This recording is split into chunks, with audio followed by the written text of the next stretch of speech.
Are you trying to get more runouts consistently in 8-ball pool? Today we're gonna go over 4 different styles of runouts, and at the end of the video, I'm gonna go ahead and share with you the #1 way to get more consistent runouts in 8-ball. But first, I do want to preface, I am not a professional. I'm not trying to look like a professional here. I'm just trying to show you guys what I mean when it comes to these certain styles. So that way you guys can implement them into your own game in real matches. First, we're gonna go ahead and move into the problem solver style. This is when somebody breaks the rack, they make note and prioritize the clusters and the problem balls that might ruin their run. So they attack those problems first. They try to get them in the first or second shot of starting the run.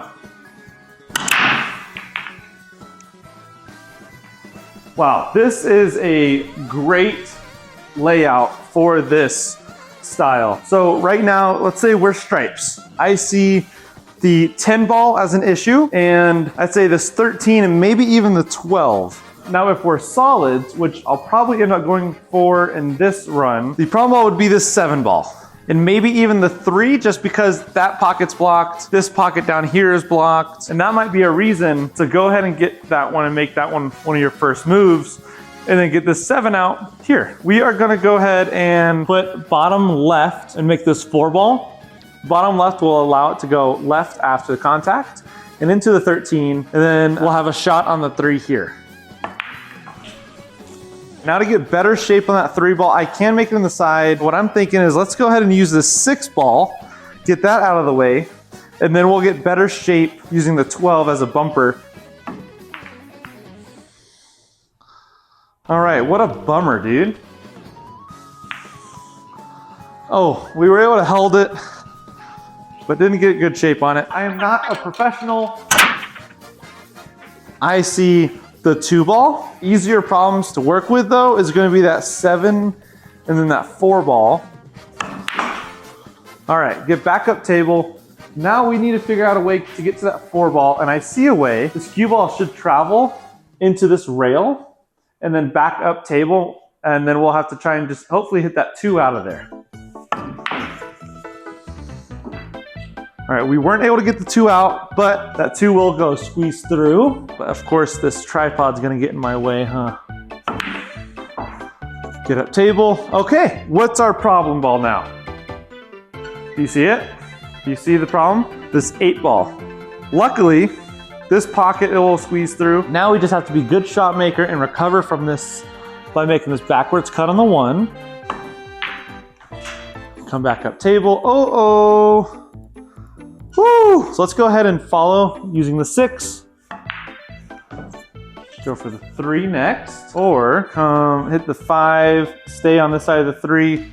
3 ball can go on the side. Let's do that. Let's go ahead and go for the 5. We'll either go for this side or that corner. Yep, perfect. All right, let's go ahead and imagine I'm really good at pool, and I was able to get shape on this 8 ball just exactly like I wanted. All right, so that is an example of the problem solver. We saved our easy ducks for the end, and then we allowed for ourselves to get better shape at the very start and to just really set our run up using the problems and solving those first. The next style of runout that I've seen, that I've discovered, that I have, or not discovered myself, but I was able to find is what we're gonna call the minimalist. With that style, you're focusing on using as little spin as possible on the cue ball. A little bit of forward, a little bit of draw, or just stun shots for every single shot you can. That way, you have even less chance of getting out of position because you're not really going and doing a whole lot to get the position in the first place.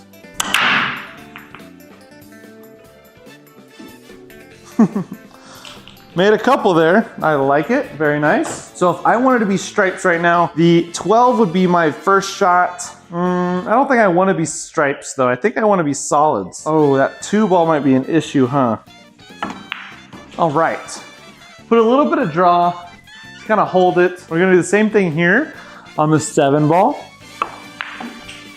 Just holding it in place. Now we're gonna try and use this 4 ball to get and break out our 2. but the 6 ball will go here. So we're gonna get shape on the 6 if possible with this one. Awesome. We were able to break out our 2. Now I have an option for the 2 ball here, which we didn't have earlier. Okay, let's imagine that didn't happen. We're gonna go ahead and shoot the 13, and we're gonna follow it forward. Yep, perfect. So we're gonna go ahead and just make sure we get our line correct. Make sure we don't hit the 14 first. It'll be a close call, but we should be just fine here. Perfect. All right, and that is how you play the Minimalist. That second to last shot on the 2 ball, I would have much rather preferred to hold it a little bit tighter where the 2 ball was versus coming out, but that's okay. It still worked out in our favor. Let's go ahead and move on to the next one. The third run out style that I've heard of very recently, or we're gonna call it the selected trios. So the main idea is we figure out where the 8 ball is. Bam! 8 ball is right there. Now, we need a key ball. So let's go ahead and work with stripes and solids as a key ball.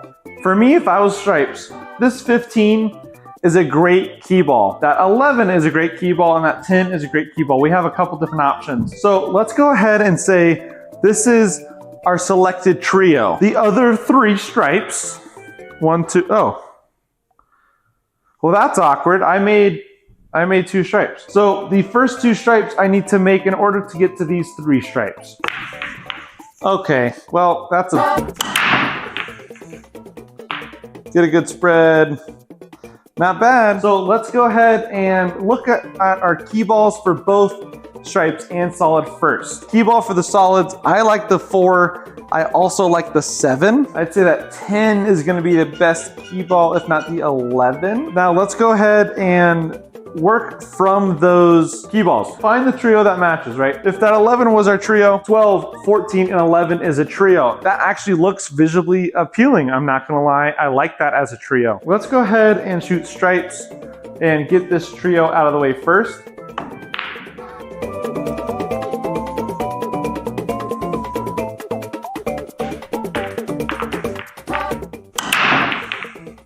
Hold that cue ball in the center there, make the 5. Ooh! If we were solids, I'd say let's keep the 6, 4, 2 as our last trio because we want to get that 8 ball, and we'll use the 3, 7, and 1 as our first trio of the game.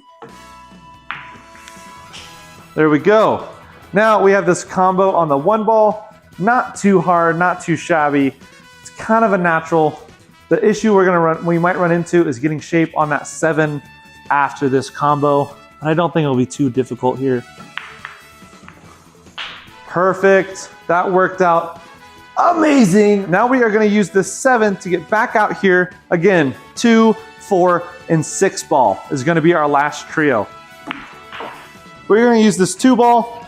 We're probably going to have to come out through these 2 off the rail and then get shape on that 4 ball next.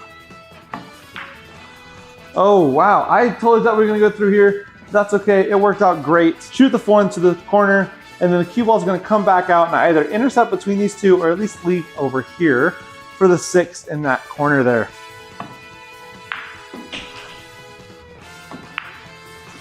Perfect 8 ball right here.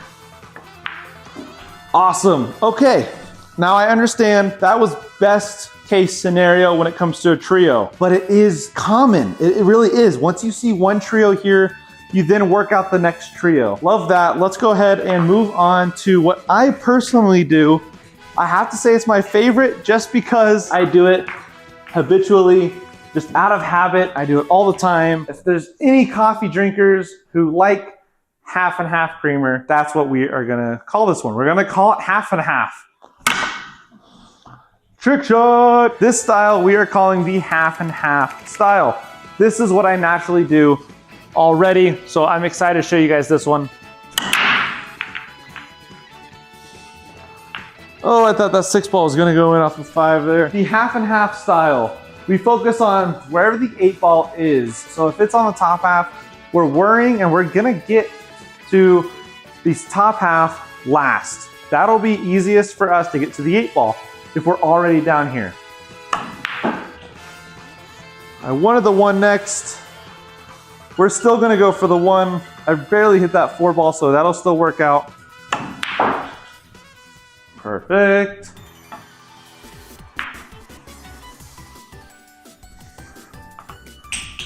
All right, great shape on the 4. Get in there. Get in there. Woo, it fell.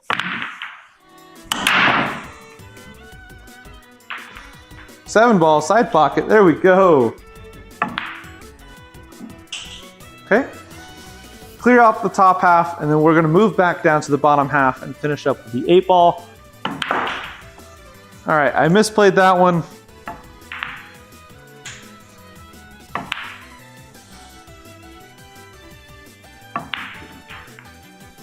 There we go. We'll hit this one softly, get shape on the 8 in either the corner or the side, depending on how this 4 or how it reacts off this 4. Wonderful, absolutely love it. We're gonna go for that top half pocket up there. Wonderful, what a run out.